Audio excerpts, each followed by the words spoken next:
Let's speak now to Alexander Bick, fellow with the Woodrow Wilson Center. Alexander, you were also, of course, Director for Syria at the National Security Council for 2014 to 2016 in the Obama administration. You know this region and the power politics very well. We are being told that this agreement is a success. It certainly buys some time, doesn't it? Does it look to you like success?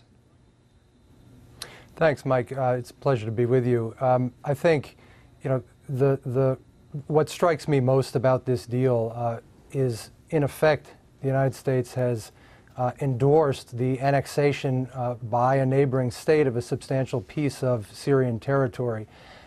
Just a few days ago, the State Department was at pains to emphasize that the United States would not condone Turkish actions. The United States would not oppose Turkey as a NATO ally, but that this was something that the United States wouldn't accept. And I think we've turned a corner there in a way that is fairly disturbing. The preservation of territorial integrity is a cornerstone of the international system the United States has purported to defend for many years. So I think this is a dangerous step in that direction. Whether it'll stop the fighting remains to be seen. There are a lot of questions that hang as to whether Turkey will be satisfied with what it'll get from this agreement and whether Kurdish fighters aligned with the Syrian Democratic Forces will in fact cease and pull out of the area defined in the agreement. So I guess essentially Turkey still has pretty much everything it wanted from this situation and no sanctions. The Kurds surely are still in desperate trouble. Russia and President Assad has gained influence. The so-called Islamic State may still be free to rise again. And long term, surely the prospects could be even worse. I think that's all right. I would emphasize it's very hard to know exactly what's going to happen. It's a very fluid situation right now. But I think, stepping back from 120 hours is not very long in the overall picture of Syria's civil war. And I think it's worth standing back and looking at the geopolitics a little more broadly. This is a contest between Russia, Turkey, the Kurds, the Syrian government at this point primarily. And Russia stands at the middle of that contest. On the one hand, they want to bring Turkey into their orbit and are showing sympathy for Turkey's security concerns in order to move in that direction. On the other hand, they have a strong interest in seeing the Syrian government reclaim all of its territory. And so the possibility of aligning with the Kurds and the Syrian government in order to ultimately push Turkey out is also there.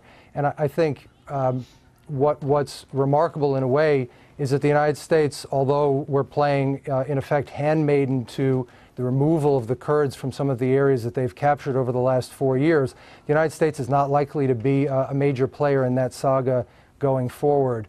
I think it's indicative of that the 120 hours corresponds almost exactly with President Erdogan's anticipated visit to Sochi to meet with President Putin on October 22nd. This is ultimately going to come down to Turkey and Russia much more than it will to the United States. What are you most concerned about here as this plays out?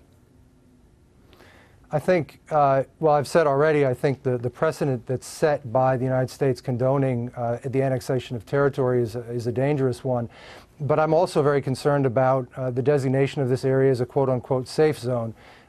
Turkey has, for a long time, pushed for the creation of a safe zone in northern Syria. The Obama administration resisted that for a very long time.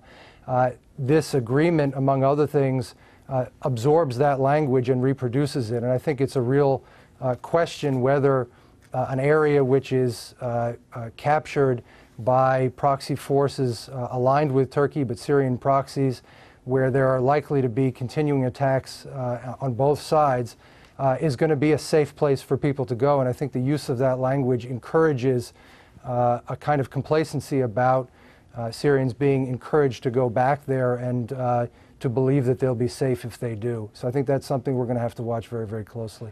Just to be clear, if it's not a safe zone, you're saying essentially it could turn out to be a killing zone? That's the fear. I mean, that's certainly what I think we've learned over the past 25 years, that if a zone isn't truly safe, encouraging civilians to go into it can be very, very dangerous. Again, it's hard to know what precisely will happen, but this has been Turkey's objective for a very, very long time. Safe zone is not a term that, until now, to my knowledge, the U.S. government was comfortable using. Alexander Bick, really interesting to talk to you. Thank you so much.